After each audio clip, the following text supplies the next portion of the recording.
80살이 되어 뒤돌아보니 이제야 보이는 것들이 있습니다.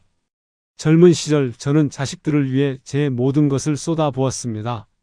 새벽부터 밤늦게까지 일하며 땀 흘린 시간들, 내 것 하나 사지 않고 아이들 학원비와 책값에 보냈던 날들, 그 모든 순간이 제겐 당연한 부모의 도리였습니다. 그런데 이제 팔순을 바라보는 나이가 되어서야 깨닫습니다. 자식을 위한 삶이 아니라 나를 위한 삶을 살았어야 했다는 것을, 자식에게 모든 것을 주는 것이 사랑이 아니라 적당한 거리를 두고 서로의 삶을 존중하는 것이 진정한 사랑이었다는 것을 말입니다. 산 정상에 올라야 비로소 지나온 길이 보이듯 인생의 황혼에 서서야 선명하게 보이는 진실이 있습니다. 오늘 저는 여러분께 그 진실을 나누고자 합니다. 아직 60대이신 여러분께는 충분한 시간이 남아 있습니다. 제가 80살이 되어서야 깨달은 것을 여러분은 지금 이 순간부터 실천하실 수 있습니다. 준비되지 않은 노년은 잔인합니다. 70대 중반이 되면서 저는 몸이 말을 듣지 않기 시작했습니다. 계단을 오르는 것이 힘들어지고 무거운 물건을 들 수 없게 되었습니다. 그때부터였습니다. 자식들에게 이것 좀 해줘, 저것 좀 들어줘 하는 부탁이 늘어난 것이 말이지요. 처음에는 자식들도 기꺼이 도와주었습니다. 하지만 시간이 지나면서 그들의 표정에서 피로가 보이기 시작했습니다. 아무리 효자, 효녀라 해도 그들에게도 각자의 삶이 있습니다. 직장 일, 자녀 양육, 부부관계. 그들의 일상은 이미 빽빽하게 차 있었습니다. 그런데 부모인 제가 점점 더 많은 것을 요구하게 되면서 관계에 균열이 생기기 시작했습니다. 엄마, 오늘은 좀 바빠요. 아버지, 다음 주에 가면 안 될까요? 이런 말들을 들을 때마다 가슴 한구석이 서늘해졌습니다. 나를 위해 이 모든 것을 희생했는데 이제 내가 필요할 때 외면당하는 것 같은 배신감까지 느껴졌습니다. 하지만 이것은 자식들의 잘못이 아니었습니다. 문제는 제가 스스로를 돌볼 능력을 갖추지 못했다는 데 있었습니다. 60대에 건강관리를 소홀히 했고 70대에는 이제 늙었으니 자식들이 돌봐주겠지 하는 안일한 생각으로 살았습니다. 제 인생의 주도권을 자식들에게 넘겨버린 것이지요. 더 큰 문제는 정서적 의존이었습니다. 자식들과 매일 통화하고 그들의 일상에 간섭하고 손주들을 돌보는 것이 제 삶의 전부가 되어버렸습니다. 남편이 먼저 세상을 떠난 후 저는 온전히 자식들에게만 매달렸습니다. 제 취미도 제 친구도 제 일상도 없이 오직 자식들의 삶에 기생하듯 살았던 것입니다. 그러자 자식들은 점점 저를 피하기 시작했습니다. 전화를 받지 않고 방문을 미루고 약속을 취소했습니다. 그때 깨달았습니다. 내가 자식들을 사랑한다고 생각했지만 실은 그들을 내 외로움을 채우는 도구로 여겼다는 것을, 그들에게 자유를 주지 않고 끊임없이 붙잡으려 했다는 것을 말입니다. 이것이 준비되지 않은 노년의 모습입니다. 신체적으로 약해져 타인에게 의존하게 되고 정서적으로 공허해져 자식에게 집착하게 되고 결국 스스로의 삶을 잃어버리게 됩니다. 그리고 그 끝에는 외로움과 후회만이 남습니다. 첫째, 정신의 자립을 이루십시오. 80살이 된 지금 제가 가장 후회하는 것은 제 자신만의 내면 세계를 가꾸지 않았다는 점입니다. 젊었을 때는 바빴습니다.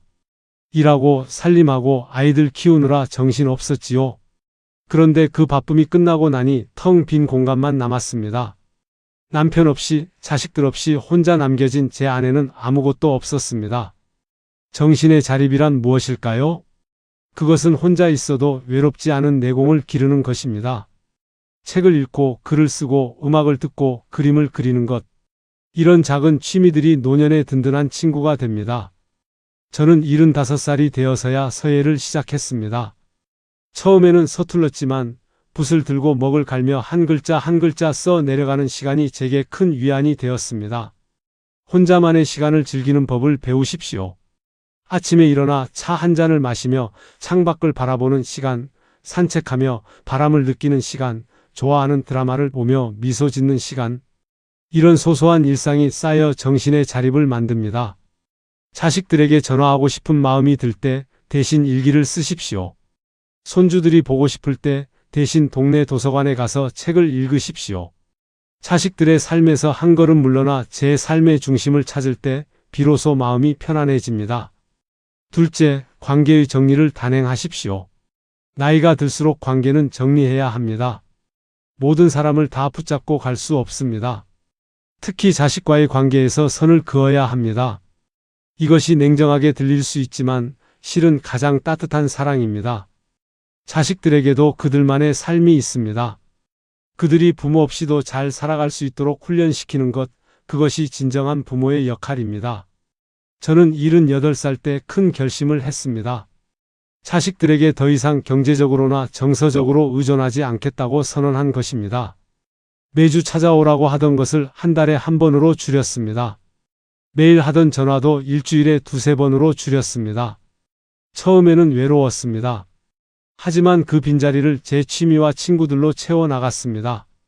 놀라운 일이 일어났습니다. 자식들이 오히려 더 자주 찾아오기 시작한 것입니다. 의무감이 아닌 진심으로 제가 보고 싶어서 찾아왔습니다. 관계가 부담이 아닌 기쁨이 되었을 때 우리는 비로소 건강한 가족이 될 수 있었습니다. 거리를 둔다는 것은 사랑을 끊는다는 뜻이 아닙니다.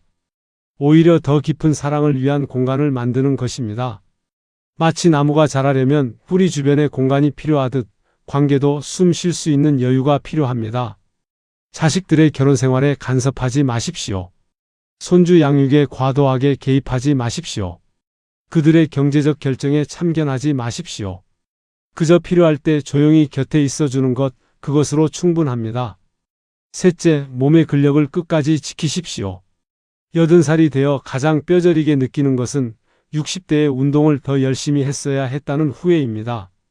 근력은 단순히 힘의 문제가 아닙니다. 그것은 독립성이고 자유이고 존엄입니다. 스스로 걷고 스스로 옷을 입고 스스로 화장실을 갈 수 있다는 것. 이것이 얼마나 소중한지 잃어버리고 나서야 알게 됩니다. 제 친구 하나는 60대 내내 운동을 게을리했습니다. 이제 나이 들었는데 뭐하며 하루 종일 소파에 앉아 TV만 봤지요. 그러다 75살에 넘어져 허리를 다친 후 요양병원 신세를 지게 되었습니다. 지금 그는 자식들의 도움 없이는 아무것도 할 수 없습니다. 자신의 몸을 스스로 돌보지 못하면 결국 타인에게 의존할 수밖에 없습니다. 반면 제 또 다른 친구는 65살부터 헬스장을 다니기 시작했습니다. 처음에는 모두가 말렸습니다. 그 나이에 무슨 운동이냐고 말이지요. 하지만 그는 꾸준히 자기 페이스대로 운동했고 지금 82살인데도 혼자 장을 보고 집안일을 하고 심지어 등산까지 갑니다. 그의 삶에는 활력이 넘칩니다. 근력 운동을 하십시오. 무거운 것을 들 필요는 없습니다. 집에서 스쿼트를 하고 벽을 짚고 팔굽혀펴기를 하고 의자에 앉았다 일어나는 동작을 반복하십시오. 하루 20분이면 충분합니다. 그리고 매일 걸으십시오. 비가 오나 눈이 오나 하루 30분은 걷겠다고 다짐하십시오. 걷는 것은 단순한 운동이 아닙니다. 그것은 자유를 지키는 행위입니다. 스스로 걸을 수 있는 한 당신은 자식에게 짐이 되지 않습니다. 몸이 건강하면 마음도 건강해집니다. 자식들에게 의존하지 않아도 되니 당당해지고 홀로 있어도 외롭지 않게 됩니다. 근력은 곧 품격입니다. 끝까지 당신의 근력을, 당신의 독립성을, 당신의 존엄을 지켜내십시오. 아직 60대인 당신에게 80살이 된 제가 편지를 씁니다. 만약 제게 다시 60대로 돌아갈 기회가 주어진다면 저는 단 하루도 망설이지 않고 지금 당장 바꿀 것입니다. 자식들과의 거리를, 제 삶의 방향을, 제 하루하루의 선택을 말입니다. 당신에게는 아직 시간이 있습니다. 제발 저처럼 80살이 되어 후회하지 마십시오. 자식들에게 모든 것을 쏟아붓지 마십시오. 당신의 시간, 당신의 에너지, 당신의 삶을 당신 자신을 위해 쓰십시오. 자식과 거리를 둔다고 해서 나쁜 부모가 되는 것이 아닙니다. 오히려 그 반대입니다. 스스로 행복한 부모가 되어야 자식들도 편안해집니다. 당신이 의존하지 않고 독립적으로 살 때 자식들은 당신을 부담이 아닌 자랑으로 여기게 됩니다. 지금 이 순간부터 시작하십시오. 오늘부터 당신만의 취미를 찾으십시오. 오늘부터 운동을 시작하십시오. 오늘부터 자식들에게 하루에 한 번 하던 전화를 이틀에 한 번으로 줄이십시오. 처음에는 어색하고 외로울 것입니다. 하지만 그 시간을 견뎌내십시오. 그 너머에 진정한 평화가 기다리고 있습니다. 자식도 당신도 모두 편안해지는 아름다운 관계가 꽃피울 것입니다. 80년을 살아온 제가 당신께 간곡히 부탁드립니다. 제 실수를 반복하지 마십시오. 나이 들면 저무는 해가 아니라 가장 아름다운 노을입니다. 많은 분들이 노년을 쇠퇴의 시기로 여깁니다. 하지만 저는 감히 말씀드립니다. 노년은 인생에서 가장 자유로운 시기가 될 수 있습니다. 자식 걱정에서, 세상의 시선에서, 남의 기대에서 벗어나 오롯이 나로 살 수 있는 시기 말입니다. 그러기 위해서는 용기가 필요합니다. 자식과 거리를 두는 용기, 혼자를 즐기는 용기, 끝까지 나를 지키는 용기가 필요합니다. 이 용기는 이기심이 아닙니다. 그것은 자신과 자식 모두를 사랑하는 지혜로운 선택입니다. 오늘 당장 작은 것 하나를 바꾸십시오. 자식에게 전화하려던 손을 멈추고 대신 책을 펼쳐보십시오. 손주를 돌보러 가려던 발걸음을 돌려 대신 운동화 끈을 묶으십시오. 자식 걱정에 잠 못 이루는 밤에는 대신 일기장을 꺼내 당신의 하루를 기록하십시오. 이 작은 변화들이 모여 큰 강물을 이룹니다. 당신의 노년이 의존이 아닌 독립으로, 집착이 아닌 자유로, 후회가 아닌 만족으로 가득 차기를 바랍니다. 자식들과 적당한 거리를 유지하며 서로를 존중하는 아름다운 관계를 만들어 가시기를 기원합니다. 기억하십시오. 가장 아름다운 사랑은 붙잡는 것이 아니라 놓아주는 것입니다. 가장 품격 있는 노년은 의존하는 것이 아니라 홀로 서는 것입니다. 당신의 노을이 찬란하게 빛나기를 응원합니다.